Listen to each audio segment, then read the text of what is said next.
बोलिए गौरी गोपाल भगवान की। आए हुए सभी भक्तों का बहुत बहुत स्वागत, वंदन, अभिनंदन। सबको जय श्रीमन नारायण, जय श्री कृष्णा, राधे राधे,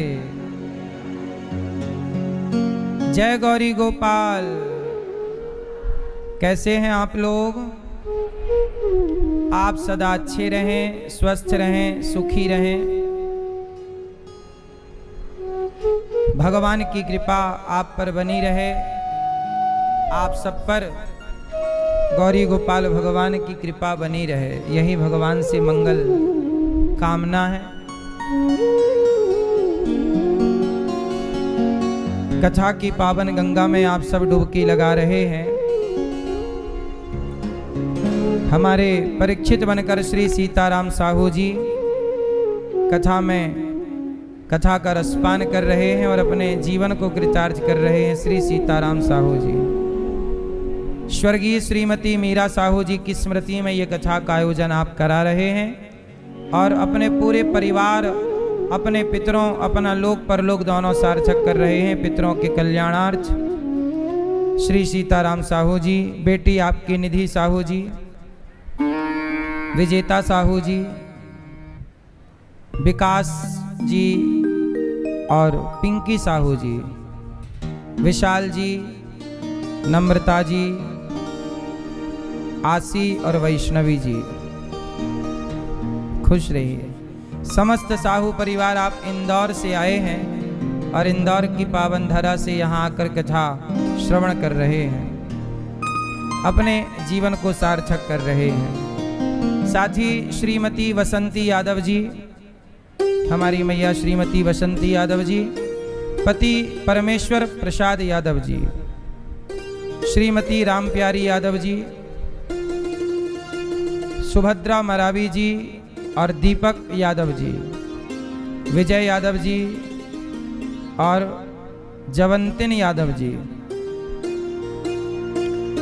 ज्योति यादव जी, मिथिलेश मरावी जी, संगीता मरावी जी, आप बिलासपुर छत्तीसगढ़ से आए हैं। श्रीमती बसंती जी और श्री परमेश्वर जी आप छत्तीसगढ़ बिलासपुर से हैं और अपने जीवन को भागवत से कृतार्थ कर रहे हैं। भागवत हम सबके लिए संजीवनी है। आज के इस कलयुग में यदि हम भागवत सुन रहे हैं तो हमारे भीतर धर्म जिंदा है, भक्ति जिंदा है।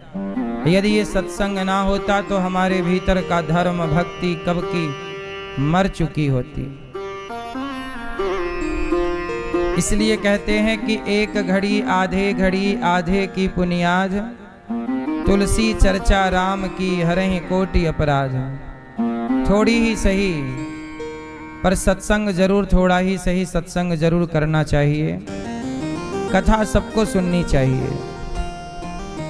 कल आप लोगों ने कथा में सुना कि परीक्षित जी को 7 दिन में मरने का शाप लगता है। परीक्षित जी को किसने शाप दिया? श्रृंगी ऋषि ने। क्यों दिया? क्योंकि परीक्षित जी ने एक संत का अपमान कर दिया। इसलिए आपसे कहते हैं कि कभी संतों का, ब्राह्मणों का, गाय का, दीन दुखी का अनादर अपमान ना किया करो। राजा परीक्षित जी ने एक संत जी के गले में मरा हुआ सांप डाल दिया। समीक जी के पुत्र श्रृंगी जी ने कहा, इति लंघित मर्यादम तक्षकः सप्तमे हनि। हे परीक्षित, आपने मेरे पिता समीक जी के गले में सर्प डाला है। जाओ, आज से 7वें दिन तक्षक आपको डसेगा और आपकी मृत्यु हो जाएगी। क्या हो जाएगी? हम सबकी मृत्यु हो जाएगी। 7 दिन में ही हम सबको जन्म लेना होता है और 7 दिन में ही हम सबको मरना होता है। 8वां दिन कोई नहीं देखता। सबके जीवन में 7 ही दिन हैं। सोमवार से लेके रविवार तक कितना हुआ? जोर से। इन 7 दिनों में किसी एक दिन आए, इन 7 दिनों में किसी एक दिन गए, आए और चले गए, खत्म कहानी। कोई चला हंसते हंसते, कोई रो गया, कोई हंसते हंसते गया, कोई। इसलिए आप भी ऐसे अच्छे कर्म करो कि जब जाओ तो रोते रोते ना जाओ, जब जाओ तो हंसते हंसते जाओ।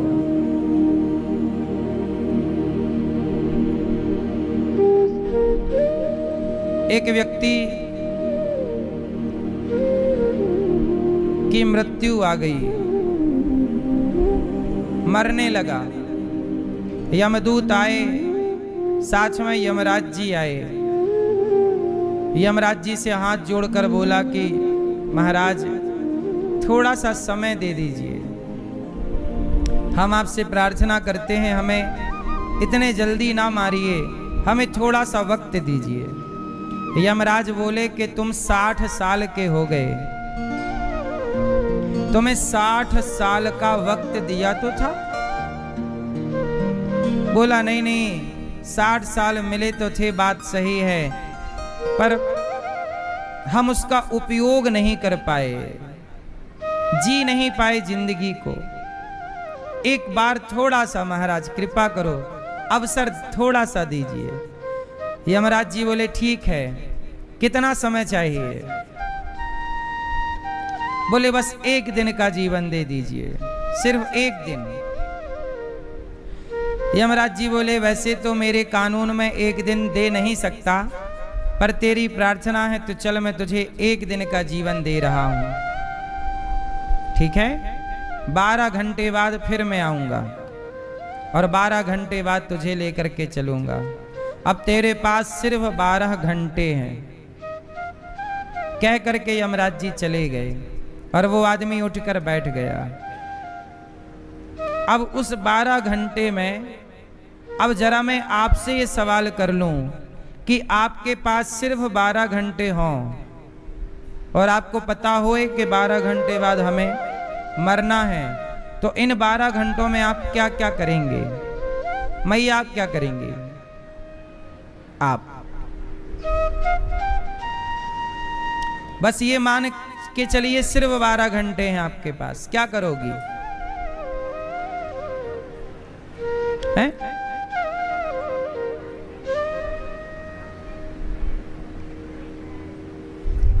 हाँ, परिवार की सेवा करोगी, 12 घंटे में सेवा करोगी, क्या सेवा कर पाओगी?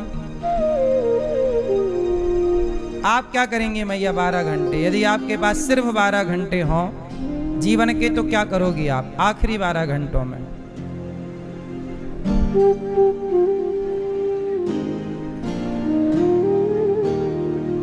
क्या करोगी ये बताओ। इतना बस नहीं, टाइम आखिरी के 12 घंटा है।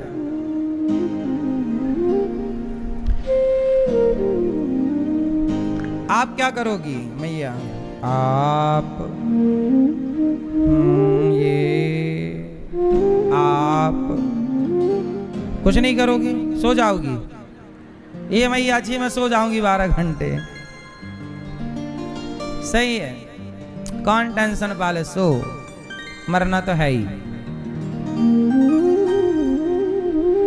आप क्या करोगी मैया?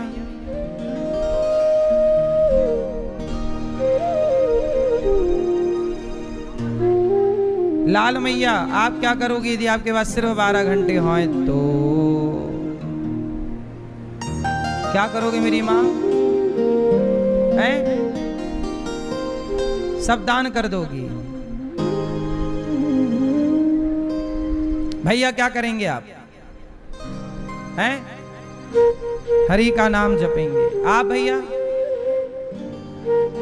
सुनो, अब हम बताएं क्या क्या करना है आपको। जब आपके जीवन का आखिरी समय आ जाए, और मैं आपको ये बात इसलिए कह रहा हूं कि पता नहीं कौन सा समय हम सबका आखिरी है, इसलिए हर वक्त को आखिरी ही समझो। और आखिरी समझकर क्या करेंगे जब आपके पास सिर्फ 12 घंटे रह जाएंगे? तो सबसे पहले जब आपको पता लग जाए कि आपका अब समय आखिरी है तो सबसे पहले सबको आप सॉरी कहिए। क्या कहिए? सॉरी, क्षमा कीजिए। क्यों? क्योंकि ना जाने कितने लोगों का हमने दिल दुखाया है, जाने अनजाने में। एक बार सॉरी कहिए सबको। देखो बहन, देखो भाई, सबसे कहिए हमने आपका यदि दिल दुखाया है, क्षमा कर दीजिए, माफ कर दीजिए। रात को सोने से पहले ना सबसे एक बार सॉरी जरूर कहना चाहिए। पता नहीं सॉरी कहने के लिए आप रहे ना रहें।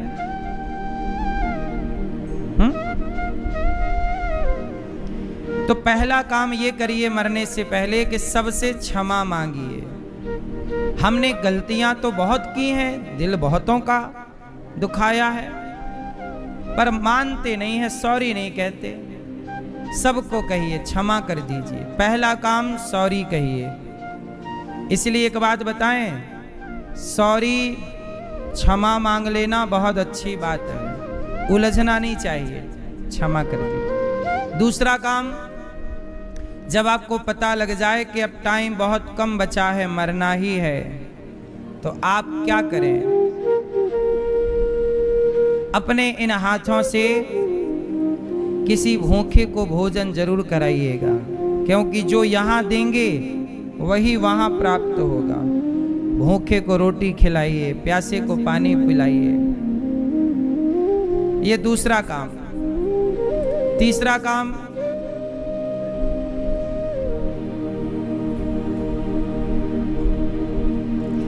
जब आप अपनी माँ, अपनी पत्नी, अपने पति,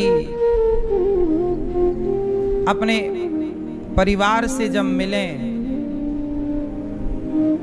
तो उनको प्रणाम करते हुए, सबको प्रणाम करते हुए, सबसे क्षमा मांगते हुए आप पति से, पत्नी से, माँ से, पिता से, सबसे जरूर कहिएगा कि देखो हमने कितनी बार आपका दिल दुखाया, आपका विश्वास तोड़ा, अब हमें माफ कर दीजिएगा। क्षमा मांगते हुए, प्रणाम करते हुए। संसार के जब ये सब बातें हो जाएं, फिर बचा हुआ समय सबको भुलाकर, क्योंकि ये परिवार अब यहीं तक का मेरा साथी है। अब मुझे पता लग गया कि मैं मरने वाला हूं, तो ये परिवार तो मेरा यहीं तक का साथी है। तो परिवार को यहीं सॉरी कह के, क्षमा मांगकर, यहीं दर्शन करके यहीं छोड़ दो और अब अपने चित्त को भगवान से जोड़ लो। पूरा टाइम, हे ईश्वर, इतना बड़ा जीवन आपने दिया, 50-60 साल का समय दिया, पर मैं अपने काम में इतना बिजी हो गया कि आपका ध्यान करने का कभी टाइम ही नहीं मिला। पूरी जवानी निकल गई, बुढ़ापा निकल गया, कभी भगवान की ओर देखा ही नहीं। जब भगवान का नंबर आया तो कह देते कि फिर कभी, फिर कभी, फिर कभी, कल पर टाल देते भगवान को।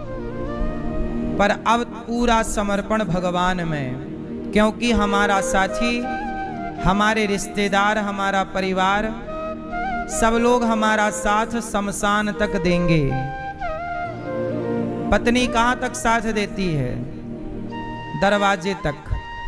पति कहां तक साथ देता है? शमशान तक। बेटा कहां तक साथ देता है? शमशान तक। रिश्तेदार कहां तक साथ देते हैं? शमशान तक। शरीर कहां तक साथ देता है? चिता तक। शमशान से आगे चिता तक शरीर साथी है। इसके आगे की यात्रा, जब चिता से आगे जब चलोगे तो वहां ना परिवार होगा, ना वहां पति पत्नी होगे, ना बेटा बेटी होगा, वहां केवल आप होंगे और आपके द्वारा किया गया पुण्य होगा, पाप होगा। इसलिए कहता हूं, बचा हुआ समय भगवान को दीजिए, क्योंकि आपका जब संसार जगत साथ छोड़ेगा तब भी जगन्नाथ आपके साथ ही रहेंगे। वो आपका साथ कभी नहीं छोड़ेंगे। इसलिए संसार को जितना टाइम देना है दे दो, जितनी बात करनी है कर लो, जो करना है कर लो, कहना है कह दो, फिर पूर्ण रूप से सब भुला दो, केवल प्रभु को स्मरण करो। भगवान ही मेरे थे, भगवान ही मेरे हैं, भगवान ही मेरे रहेंगे। तुम हमारे थे प्रभु जी, तुम हमारे हो, तुम हमारे ही रहोगे, हो मेरे प्रियतम। भगवान में ही अपना आखिरी समर्पण भगवान में ही हो। जैसे गंगा घाट घाट से गुजरती है, गंगा घाट घाट से गुजरती है, पर आखिरी समा जाती है सागर में। बोलो हाँ। ऐसे संसार के व्यक्ति से मिलो, घाट घाट से गुजरो, पर ये घाट तो छूटते चलेंगे। ये परिवार, ये रिश्तेदार, ये घाट है। समाना सबको उसी परमात्मा के सागर में है, सबको उसी के चरणों में।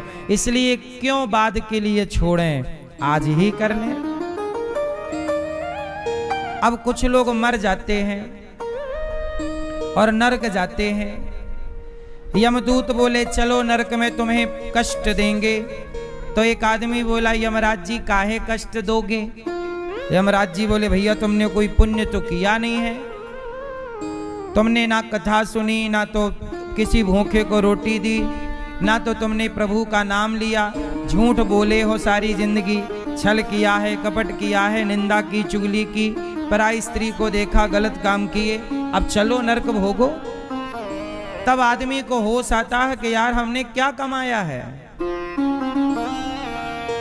अभी आपको सब हरा हरा दिखाई पड़ता है, लेकिन जब माथे चढ़ेगा ना ये सब कर्म, तब आपके समझ आएगा कि आपने क्या कमाया है। आप जो इस संसार में क्या है, हम सब कमा रहे हैं। कोई पाप कमा रहा है, कोई राजा परीक्षित जी ने पाप कमा लिया। क्या किया? संत जी के गले में मरा हुआ सांप डाल दिया, पाप हुआ, शाप मिला, जाओ 7 दिन में मरोगे। राजा परीक्षित जी दौड़े दौड़े संतों के पास गए। सुखदेव जी आए, क्या हुआ राजन? परीक्षित जी ने कहा गुरुदेव मुझे 7 दिन में मरना है, बताइए मैं क्या करूं? तब सुखदेव जी ने कहा कि तो ऐसा है, भागवत सुन। अब जिसके पास कोई चारा नहीं, विकल्प नहीं, क्या करें? आखिरी का बचा हुआ समय भागवत में लगाओ। जीवन में भागवत अवश्य सुनो। अभी 1 तारीख से भागवत जी के पोथी पाठ यहाँ बैठेंगे। आप भी अपने पितरों के लिए करा सकते हैं, पूर्वजों के लिए। तो भागवत जी सुनना चाहिए सबको। परीक्षित जी ने भागवत सुनी। सुखदेव जी ने कहा निद्रया ह्रियते नक्तम व्यवायेन च वावयः दिवाचार्थे हया राजन कुटुंब भरणेन वा तस्मात् भारत सर्वात्मा भगवान ईश्वरो हरिः श्रोतव्यः कीर्तितव्यश्च स्मर्तव्यश्चेच्छता भयम्। भगवान सुखदेव जी कहते हैं कि तस्मात् भारत सर्वात्मा। परीक्षित जी देखो अब आपको तो मरना है, देखो जिसे मरना है वो क्या करे? बोले सब में भगवान को देखना स्टार्ट करो। सब में मैया आपको कौन दिखता है? आपको कौन दिखता है? आदमी इतना लालच लोभ में भर जाता है कि आखिरी समय भी वो पैसा पैसा, बेटा बेटा, बेटी बेटी करता रहता है। लोगों को क्या दिखता है आखिरी समय? बेटी, एक बार एक बूढ़े आदमी मर रहे थे, है ना, और जैसे ही वो कुछ, उनके 4 बेटे थे, वो कुछ बोलना चाहे, बेटा, ऐसा कुछ किया कि तभी उनके ना जबान बंद हो गई, मुंह बंद हो गया, बोल नहीं पा, और ऐसे कर तो बेटों को लगा कि पिताजी कोई माल वाल गड़ाए होंगे कहीं, आखिरी समय वो बताना चाह रहे हैं लेकिन अब बता नहीं पा रहे हैं। तो चारों बेटों को बड़ी चिंता हुई, अब पिताजी ऐसे करें। लड़कों ने कहा कि राम राम पिताजी कोई बहुत बड़ा खजाना गड़ा रखे हैं, बताना जैसे ही चाहे, मुंह बंद हो गया, आवाज चली गई। तभी एक बेटा वैद्य जी को बुला के लाया, वैद्य जी यहाँ आओ, पिताजी को क्या आप 2 मिनट के लिए बुला सकते हो? वैद्य जी बोले बुला तो सकता हूं, पर खर्चा 1 लाख का आएगा। चारों बच्चों ने 25-25 हजार रुपए जोड़े। अरे भाई माल करोड़ों का हो सकता है, हैं? तो चारों बेटों ने कहा अच्छा 25 हजार हम, और जो भी माल मिलेगा चारों लोग फिर बराबर बराबर बांटेंगे। चारों तैयार हुए, चारों ने 25-25 हजार मिलाए, चारों ने 1 लाख हुआ। डॉक्टर वैद्य जी ने बढ़िया सी, उनके पास कोई बढ़िया दवाई रही होगी जो एनर्जी से भर देती है थोड़ी देर के लिए, और दी दवाई, भैया वो बुढ़ाऊ तो बिल्कुल बोलने लगे। अब जैसे ही बोले तो बच्चों ने कहा पिताजी कहाँ हैं, क्या बोल रहे थे? पिताजी ने कहा तुम चारों यहाँ सिर पे खड़े हो, वहां गैया कब से झाड़ू चबा रही है, वो झाड़ू हम पिछली बार लेके आए थे, 10 रुपए की झाड़ू है, चबा रही है, और तुम चारों यहाँ का देख नहीं सकते। और ये कह के बढ़ऊ टें। अब चारों लड़के जो रोए, इसलिए नहीं रोए कि पिताजी कल चले गए, जाते जाते 25 हजार लेके गए, क्योंकि चारों के 25 बजे, सब अपने 25 हजार के लिए रो रहे। 10 रुपया की झाड़ू के लिए देखो। तो आदमी जब मरता है तो ध्यान किसका करता है? सांसारी व्यक्ति मरते समय जगत का ध्यान करता है। बेटी को बुलाओ, कुछ लोग क्या बोलते हैं मरते समय, बेटी को बुलाओ, एक बार बेटी को देख लें, बेटे को बुलाओ, एक बार बेटे को देख लें। सारी जिंदगी तुमने बेटा बेटी पोता पोती ही देखी है, पर अभी भी तुम्हारा ध्यान वही है। अब तो मरने का समय आ गया, अब जगत में क्यों उलझे हो? अब थोड़ा सा ध्यान जगन्नाथ का करो, प्रभु का करो। अब तो आखिरी समय चल रहा, अब तो छोड़ो, ये तो सब रहेंगे, तुम अपना परलोक सार्थक कर लो। जिसके द्वार जा रहे हो उसे तो याद करते हुए जाओ, है हाँ या ना? फिर इसलिए आप लोग मरते समय थोड़ा सावधान रहिएगा, ऐसे ना संसार का चिंतन करते करते मर जाओ। मरते समय पूर्ण समर्पण भगवान में, किसी का कोई चिंतन नहीं। अभी प्यार कर लेना जितना प्यार बच्चों से परिवार से करना हो, आखिरी में केवल प्यार भगवान से हो। सही है गलत है? सुखदेव जी कहते हैं अंते नारायण स्मृति, अंत में जिसका प्रभु का, उसी का जन्म सार्थक है, उसी की मृत्यु सार्थक है, जिसने मरते समय भगवान का स्मरण किया और स्मरण करते चिंतन करते प्राण त्याग दिए। इतना तो करना स्वामी, जब प्राण तन से निकले, गोविंद नाम लेकर मेरे प्राण तन से निकले। आना जरूर आना, राधे को साथ लाना, मुरली मधुर बजाना, जब प्राण तन से निकले इतना तो करना स्वामी। शुकदेव जी कहते हैं परीक्षित जी, भगवान का स्मरण करो, हाय हाय से मन हटाओ, पूर्ण समर्पण भगवान में। शुकदेव जी ने भगवान की स्तुति की। नमः परस्मै पुरुषाय भूयसे सदुद्भवस्थान निरोध लीलया, ग्रहीत शक्ति तृतयाय देहिना, मंतर भवायानुपलक्ष्य वर्तमने। सुखदेव भगवान कहते हैं कि उन पुरुषोत्तम भगवान के चरण कमलों में हम कोटि कोटि प्रणाम करते हैं, जो उत्पत्ति स्थिति और पालन की लीला निरंतर करते रहते हैं। भगवान नारायण की नाभि से कमल कमल में ब्रह्मा जी और ब्रह्मा जी को 4 श्लोकों की भागवत जी दे रहे हैं। अहमेवास्मेवाग्रे नान्यद् यद् सत् सत् परम। भगवान जब विदुर जी महाराज को दुर्योधन ने घर से निकाला, विदुर जी कुटिया बना के घास की रहने लगे, तब जानते हो विदुर जी के घर कौन आया था? जगत के पालनहार भगवान किसके घर आए? विदुर जी के घर आए। और जब विदुर जी के घर आए तब विदुरानी ने भगवान को क्या खिलाया था, पता है ना आपको? क्या खिलाया था? भगवान विदुर जी के घर आए तो विदुर जी की पत्नी विदुरानी को पता लगा कि भगवान मेरे घर आ रहे हैं।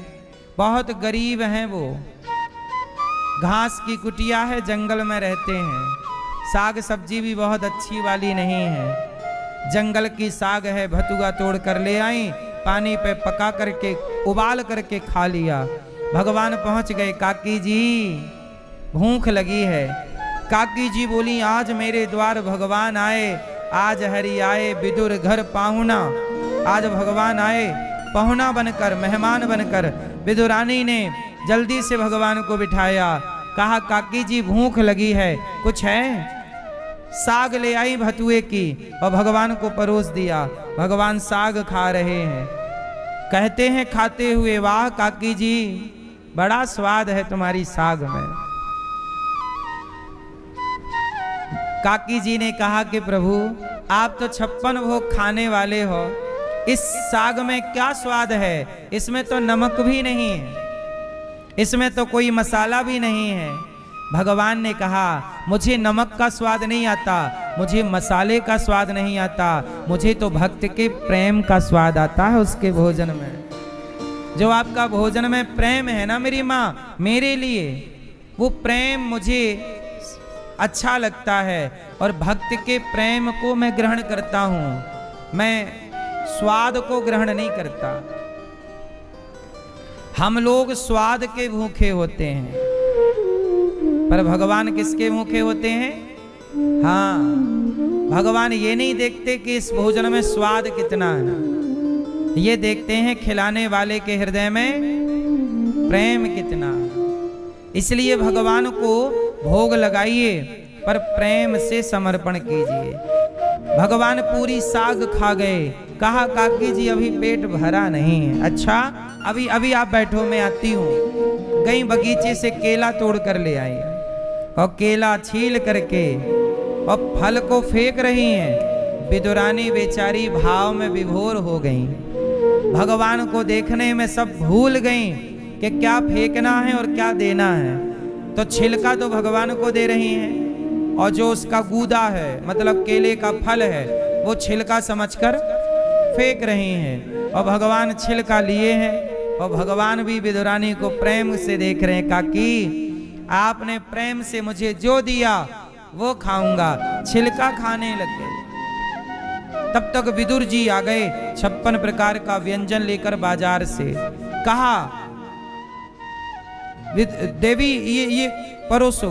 तब तक भगवान जी को देखा तो भगवान छिलका खा रहे। भगवान से कहा प्रभु ये क्या खा रहे हैं आप? छिलका। भगवान बोले मेरा भक्त जो देगा वही तो खाऊंगा। विदुर जी ने डांटा पत्नी को, विदुरानी को, क्या किया, भगवान को छिलका खिला दिया।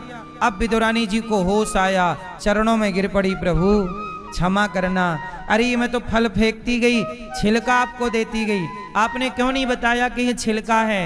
भगवान बोले ना काकी जी, मुझे अच्छा लगा आपका प्रेम। विदुर जी बोले चलो मैं लाया हूं 56 भोग, ये खिलाओ। थाली पर सजाया, नाना प्रकार के मेवा मिष्ठान भगवान को दिए। भगवान ने खाते हुए कहा काका जी, विदुर जी, जो स्वाद मुझे इन छिलकों में आया वो आपके 56 भोग में नहीं है। ये प्रेम का छिलका है। भगवान सब कुछ, भक्त का प्रेम है तो भाव से भगवान सब कुछ ग्रहण करते हैं। क्या ग्रहण करते हैं? सब कुछ। भाव का भूखा हूं मैं, भाव ही के सार है, और भाव से भजले मुझे तो भव से वेड़ा।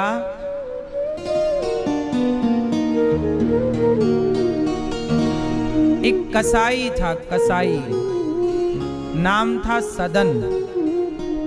क्या नाम था? सदन कसाई। वो कसाई खानदान में पैदा हुआ इसलिए कसाई है, मतलब नाम के आगे कसाई लगा है, जबकि वो बहुत बड़े भक्त हैं। पर कसाई खानदान में पैदा हुआ। उनके बाप दादों के यहाँ मांस का काम था, बकरे बकरे काटना और काट करके मांस बेचना। लेकिन जो सदन थे उनके हृदय में बड़ी दया थी, वो भगवान के बड़े भक्त थे। एक दिन क्या हुआ, सदन जी गए गंगा नहाने, तो गंगा जी जैसे ही नहाकर बाहर निकले तो एक काला सा सुंदर सा पत्थर नजर आया। वो शालिग्राम जी थे, पर वो जानता नहीं था सदन के ये भगवान है, शालिग्राम जी हैं। उसे लगा पत्थर बढ़िया है, तो ऐसा है कि मेरा बांट का काम करेगा। बांट मतलब किलो के तराजू में एक तरफ ये 1 किलो का होगा तो इसे रख दूंगा, फिर इसके वजन का मांस तौल तौल के दिया करूंगा। अच्छा, वो मांस मारता नहीं था, मतलब किसी जीव को नहीं मारता, पर मांस खरीद के ले आता और बेचता। चूंकि पैतृक काम था, कसाई खानदान से था। अब वो तराजू में एक परड़े पे भगवान शालिग्राम जी को रखा और दूसरे परड़े पे मांस रखा, तौला और देता मांस। अब शालिग्राम भगवान तराजू में झूला झूले। एक दिन कोई पंडित जी, कोई अच्छे व्यक्ति वहां से गुजरे, तो उनकी नजर पड़ी शालिग्राम जी में, तो वो तो दूर से ही पहचान गए। कसाई के पास आए, ए कसाई, ये जो तेरी तराजू में काला काला है ना, ये कौन है, जानता है?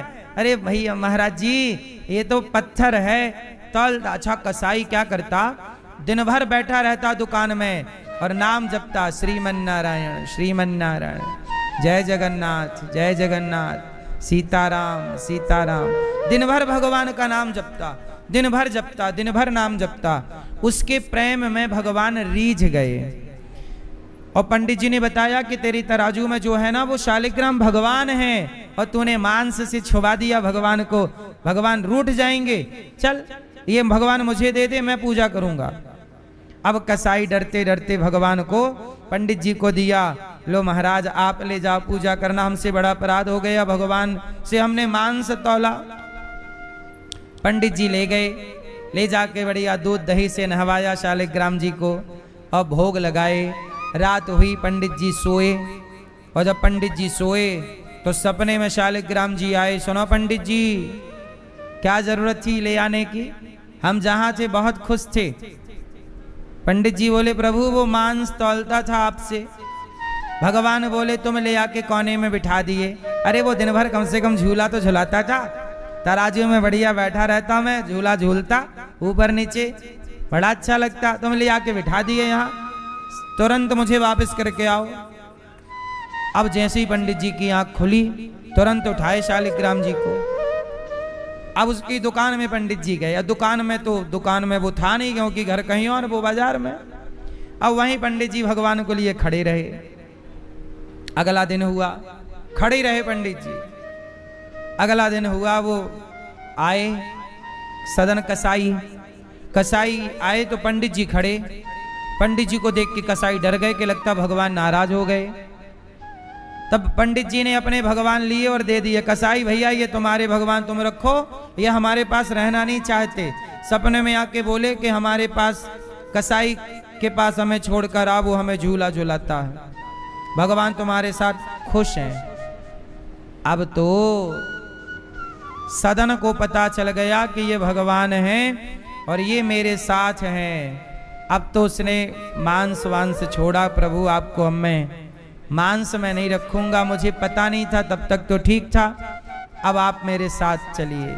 अब वो दिन भर भगवान की पूजा करता, नाम जपता, और उसे लगता भगवान ने कहा था कि वो झूला झूलाता, तो एक नई तराजू खरीद के लाया और दूसरे पलड़े पे कोई सामान्य वस्तु रख के भगवान को झूला झूलाता। भगवान को अच्छा लगता है मेरे तराजू में बैठना, तराजू में बिठाता और दिन भर झुलाता रहता और भगवान का नाम जपता रहता। एक दिन क्या हुआ कि सदन, देखो भगवान अपने भक्तों की परीक्षा लेते हैं। अब सदन की परीक्षा का क्रम चालू हो गया।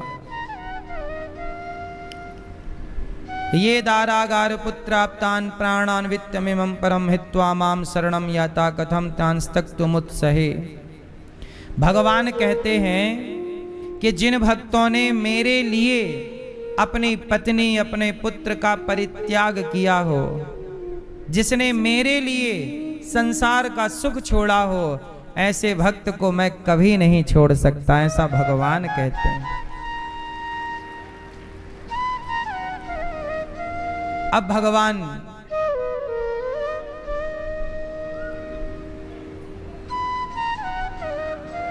भगवान बड़े प्रेम से सदन के हृदय में प्रकट होने लग गए और सदन दिन रात भगवान का चिंतन करने लग गया। एक दिन सदन के मन में विचार आया कि मैं जगन्नाथ जी जाऊं और भगवान जगन्नाथ जी का दर्शन करूं। अब जगन्नाथ जी का दर्शन करने के लिए सदन भगवान शालिग्राम जी को हृदय से लगाए और सदन जी जंगल जंगल रास्ते रास्ते चले। अब जैसे ही वो चले, अपने गांव से कुछ दूर पहुंचे, 2-4 गांव आगे शाम हुई, तो शाम में रात्रि को तो रास्ता तय होगा नहीं, कहीं तो विश्राम करना पड़ेगा। तो सदन कसाई एक गांव में सड़क के किनारे एक घर था, वहीं पर एक कुआं था, वहीं एक पेड़ था। तो सदन बोले कि यहाँ सही है, कुआं भी है, पानी भी मिल जाएगा, पेड़ है, छांव भी है और घर भी है, भिक्षा मांग के कुछ खा लेंगे, भोग लगा लेंगे। तो सदन उस घर में जो बगल में था, घर में गए, कुछ भिक्षा मांगी, तो वहां एक सुंदर सी एक स्त्री रहा करती थी। अच्छा, उसका पति था, वो सुंदर सी कन्या, जवान थी महिला, और उसका पति भी था। और सदन जैसे ही उसके द्वार पे कुछ मांगने गए, तो महिला सदन को देख कर ना मोहित हो गई। वाह, कितना सुंदर है ये आदमी। अब सदन को उसने खूब बढ़िया दिया खाना पीना। सदन खाना पीना अपना लिए, भोग लगाए, खाए और वहीं जमीन पे कुछ बिछाकर पेड़ के नीचे लेट गए। रात को काटना है रात। तभी आधी रात को वो सुंदर सी स्त्री आई और सदन से बोली कि सुनो, चलो हमें लेकर भाग चलो, हम तुम्हारे संग भाग चलना चाहती हैं, तुम हमारे पति बन जाओ, तुम बहुत सुंदर हो, हमारा पति अच्छा नहीं है, हम तुम्हारे संग चलेंगे। सदन बोले, देवी मैं जगन्नाथ जी जा रहा हूँ भगवान का दर्शन करने, मेरी भी पत्नी है, घर पर है, मैं भगवान के चिंतन में निकला हूँ, मुझे तो आप मुझे बहन के रूप में दिखाई पड़ रही हो, आप मेरी बहन हो, नारी हो, माँ हो, मैं आपको गलत दृष्टि से नहीं देख सकता। कन्या बोली, नहीं नहीं, आपको मुझे भगा के चलना ही होगा। सदन ने मना किया, नहीं नहीं, मैं नहीं ले चलता तुम्हें। वो कन्या बोली, अच्छा तुम मेरे पति से डर रहे हो? वो तलवार लेकर गई और अपने सोते हुए पति का सर काट दिया, और सर काट के तलवार लेकर आई और पति का सर लेकर आई। बोले देखो तुम्हारे लिए मैं पति को मार चुकी हूं, अब कोई डरने की बात नहीं, अब तुम मेरे साथ चल सकते हो, रह सकते हो, कोई दिक्कत नहीं है। सदन बोले हे भगवान कहां फंसा रहे हो, आपकी यात्रा में निकले हैं, आपके दर्शन में, कहां ये चक्कर में फंसा रहे हो।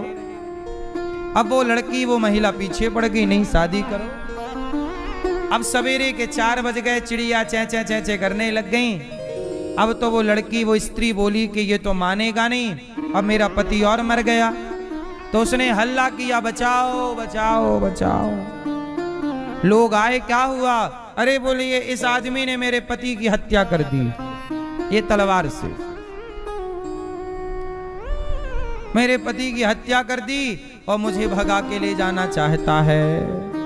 अब हत्या खुद ने की, पर अब वो हत्या किसी के माथे तो लगानी पड़ेगी, तो सदन के माथे लगा दी। लोगों ने पकड़ा और मारा। सदन बोले वाह प्रभु अच्छा पिटवा रहे हो। सवेरा हुआ, राजा के सामने पेशी हुई। राजा के सामने सदन खड़े हुए। राजा ने कहा क्या अपराध है? वो महिला बोली महाराज इसने मेरे पति को मार दिया और मेरे पति को मार करके मुझे भगाना चाहता है। सदन से पूछा सही है? सदन ने कहा महाराज सही नहीं है, इसने ही अपने पति को मारा है और मेरे संग भाग चलना चाहती है। पर सदन की बात किसी ने नहीं सुनी, महिला की बात सबने मानी। राजा ने कहा कि इसने तुम्हारे पति को इन हाथों से मारा है, मंत्री जी जाओ इस आदमी के दोनों हाथ काट दो। लो भैया सदन जी के दोनों हाथ कट गए, और जैसे जगन्नाथ जी के आधे आधे हाथ हैं, सदन के भी आधे आधे हाथ हो गए। भगवान की तरह सदन के भी हाथ हो गए। सदन के हाथ कट गए। सदन बोले वाह प्रभु अपने जैसे हाथ मेरे भी करवा दिए ना, कोई बात नहीं मैं आ रहा हूं आपके दर्शन करने। राजा ने दंड तो दे दिया, हाथ वाथ कटवा दिए और छोड़ दिया। अब सदन पैदल पैदल पैदल फिर चले। अब देखो अब आगे समझना कि हाथ क्यों कटे। कई बार आप लोग क्या कहते हैं महाराज जी हमने तो कोई पाप किया नहीं, हम तो बहुत पूजा करते फिर भी हमें दंड मिलता है, हमारे साथ गलत होता है। इस प्रश्न का उत्तर यहीं छिपा है, बताऊंगा भी आगे। सदन के हाथ कटे हैं, बड़ा कष्ट है, पर जा रहे हैं जगन्नाथ जगन्नाथ जगन्नाथ जगन्नाथ। हे प्रभु हे प्रभु। भगवान का चिंतन भगवान का ध्यान करते हुए चल रहे हैं। चलते चलते जगन्नाथ जी पहुंचे। तब जगन्नाथ भगवान ने मंदिर के पुजारी से कहा कि जाओ पालकी लेकर जाओ, मेरा भक्त आ रहा है, बिठा करके लाना। पुजारियों ने कहा कि बहुत भक्त आ रहे हैं, मैं कैसे पहचानूंगा कि आप किस भक्त की बात कर रहे हैं? बोले उसके दोनों हाथ कटे हुए हैं, वो मेरा भक्त है, जाओ। अब पालकी लेके ब्राह्मण देवता पुजारी जी गए, पालकी में सदन को बिठाया और जगन्नाथ भगवान के सामने लाए। और जगन्नाथ जी के सामने आते ही सदन ने जैसे ही भगवान के सामने हाथ जोड़ने चाहे कि उनके दोनों हाथ पुनः प्रकट हो गए, जस के तस हो गए। हाथ लौटा दिए भगवान ने, हाथ उनके सही हो गए, चरणों में गिर पड़े। सदन ने कहा कि प्रभु जब हाथ वापस करने ही थे आपको तो कटवाए क्यों? अब इसका उत्तर सुनो। भगवान ने कहा सदन ये तुम्हारे जो हाथ कटे हैं, जो तुम्हें सजा मिली है, ये तुम्हारे पिछले जन्म के कर्म के कारण मिली है। अच्छा, कई बार आप कहते हो ना कि हमने तो किसी का कुछ नहीं बिगाड़ा, हम तो नाम जपते हैं, पुण्य करते हैं, पर हमारे साथ बुरा होता है। आज ना तुम नाम जप रहे हो, आज ना तुम सही रास्ते पर हो, पिछले जन्म में जो किया है आपने वो कौन भोगेगा? वो पिछला भी तो संग है। और आप कहते हो कि हमारा पड़ोसी बड़ा पापी है।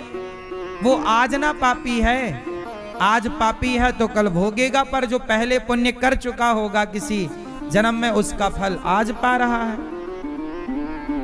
यही है पाप पुण्य का क्रम।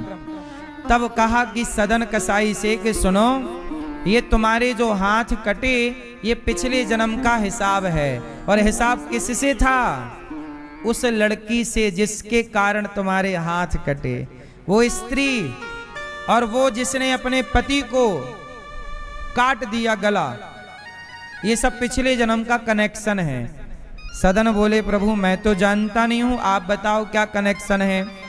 तब कहा कि सुनो, पिछले जन्म में तुम बहुत बड़े संत थे, जंगल में बैठे तपस्या कर रहे थे कि तुम्हारे सामने से एक गाय गुजरी और गाय आगे चली गई।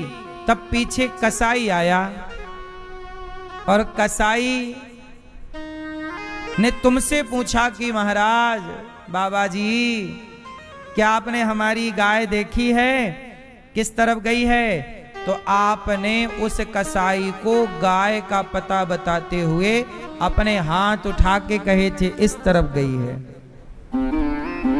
और कसाई को आपने गाय का सही पता बताया। कसाई गया, गाय को पकड़ा और गाय को काट दिया। तो गाय का सिर काटा, वही गाय इस जन्म में वो महिला बनकर आई। और कसाई ने उसका गला काटा था, तो उसने भी उस व्यक्ति का गला काट दिया। और तुमने हाथ उठाए थे पता बताने के लिए, तो तुम्हारे भी हाथ काट लिए गए, क्योंकि तुम्हारे कारण गौ हत्या हुई थी। तो ये पिछले जन्म का पाप, परंतु तुमने पुण्य किया था, तुमने मेरा स्मरण किया अर्थात भगवान का, तो तुम्हारे पाप को हमने काट दिया। तुम्हें दंड तो मिला, पर तुम्हारे पुण्य से तुम्हारे हाथ तुम्हें वापस हो गए। इसलिए कहता हूं, समय कितना भी बुरा आए पर भगवान का चिंतन नहीं छोड़ना चाहिए। आप लोग होते तो क्या कहते, अरे हमने तो प्रभु तुम्हारा इतना भजन किया, इतना प्रेम किया, तुमने तो हमारे हाथ कटवा लिए। आप बोलते अब नहीं जाते हम भगवान के दर्शन, अब नहीं करते पूजा वूजा। आप लोग ना जल्दी से हार मान लेते हैं, आप लोग जल्दी हिम्मत हार जाते हैं। भगवान की परीक्षा थोड़ा कठिन तो है। नीट के एग्जाम सरल है कठिन है? नीट के है?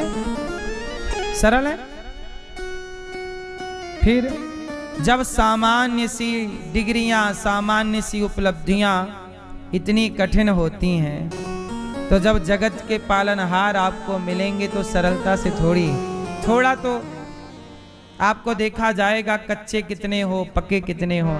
इसलिए कितना भी दुख आए, कितना भी जीवन में कष्ट आए, पर भगवान का आश्रय ना छोड़िए, सहारा ना छोड़िए। सदा भगवान के ही सहारे रहिए।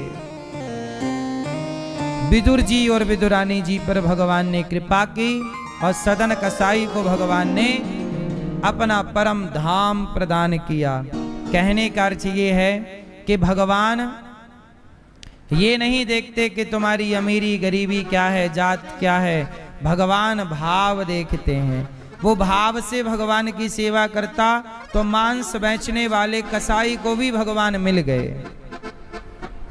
अच्छा, वो तो साधु था ना पिछले जन्म में। कसाई पिछले जन्म में कौन थे? साधु। पर कसाई का साथ दिया, इसलिए उन्हें इस जन्म में कसाई बनना पड़ा। क्योंकि संत थे तो कसाई होकर भी उनके अंदर भक्ति के संस्कार थे। इसलिए कहता हूं, गलत व्यक्ति का साथ मत दीजिएगा। कर्ण बहुत श्रेष्ठ हैं, कर्ण बहुत बड़े दानी हैं, पर कर्ण ने दुर्योधन का साथ दिया, इसलिए उन्हें महान नहीं कहा जाता, जबकि वो बहुत श्रेष्ठ हैं, दानवीर हैं। पर वो अपनी उस महानता से हाथ धो बैठे। क्यों? साथ किसका दिया?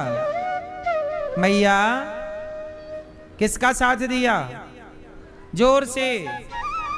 इसलिए कहता हूं, आप कितने भी विद्वान हो, कितने भी महान हो, पर गलत के साथ खड़े हो जाएंगे तो आप भी गलत कहलाएंगे।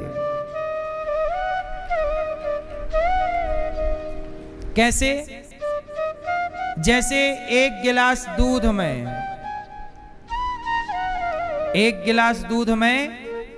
आधा चम्मच जहर घोल दीजिए। एक गिलास दूध में आधा चम्मच जहर घोल दीजिए, तो दूध जहर की संगत करेगा तो वह दूध भी क्या हो जाएगा? क्या हो जाएगा? जहर हो जाएगा कि दूध ही रहेगा? बोलो। हाँ, दूध जहर की संगत करता है तो दूध जहर हो जाता है। ऐसे ही है साहब, आप कितने भी अच्छे हो, कितने भी महान हो, पर संगत गलत की करोगे। कैकेयी माता कितनी महान है, राम को दूध पिला रही हैं अपना। राम को दूध पिलाने का सौभाग्य किसे मिला? कैकेयी मां को। पर संगति मंथरा की कर लिया तो सब गुड़ गोबर हो गया।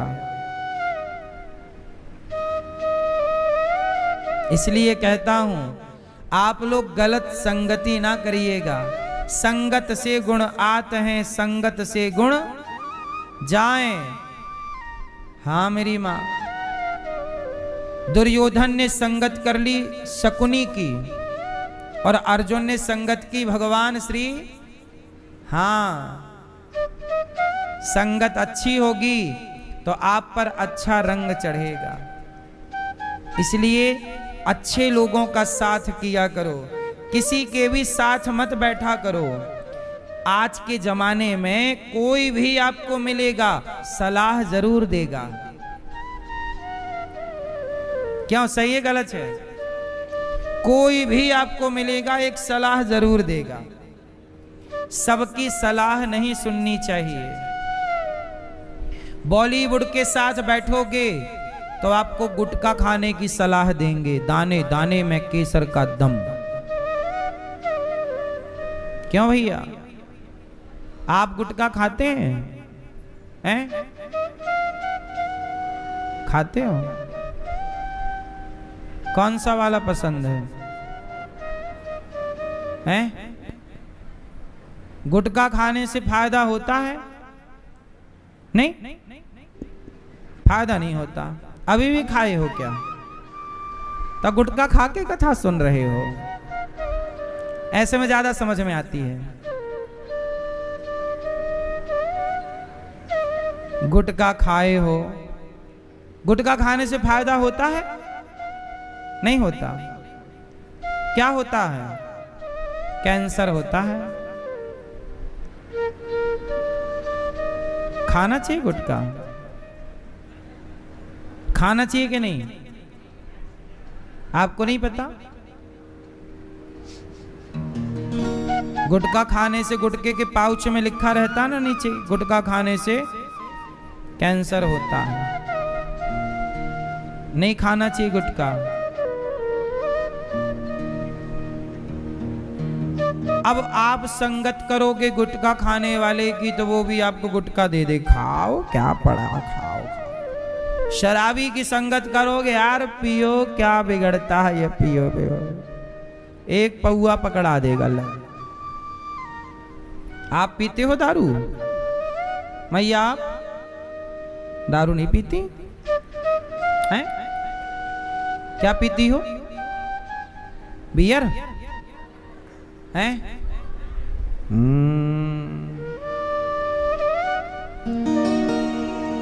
तो अब संगति करोगे शराबी की तो शराब मिलेगी, गंजेड़ी की तो गांजा मिलेगा, गुटके वाले की गुटखा। संतों की संगत करोगे तो संतों की संगत करोगे तो भगवान मिलेंगे। शक्ति है। विभीषण जी ने राम की संगति कर ली तो लंका के राजा हो गए। ना करते संगति तो क्या ये तो राजा बनते? लात मार के निकाल दिया था रावण ने। मैया मैया जा रही हो? जा रही हो मैया? जाओ टाटा मैया। भगवान विदुरानी विदुर जी पर कृपा करते हैं और जब भगवान लीला पूरी करके गए, विदुर जी महाराज मैत्रेय जी के पास गए।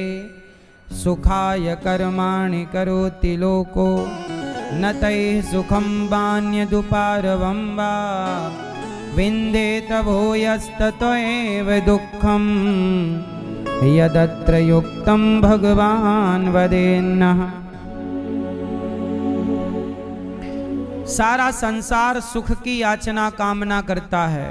विदुर जी ने मैत्रेय जी से कहा कि सब लोग सुख चाहते हैं, क्यों दुख मिलता है? बोले संसार का नाम दुखालय है, इसमें आए हो तो दुख तो उठाना पड़ेगा।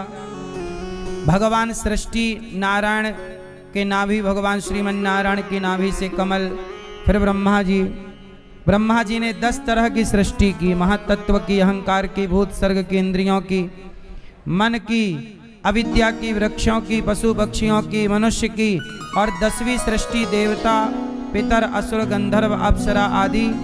इस तरह फिर ब्रह्मा जी ने सृष्टि को डिवाइडेशन में रखा। 4 युग बनाए, सतयुग, त्रेता, द्वापर, कलयुग। महीने बनाए, 12 महीने बनाए, पक्ष बनाए, 2 पक्ष बनाए, कृष्ण पक्ष और शुक्ल पक्ष। इस तरह से सब शुरुआती क्रम चला।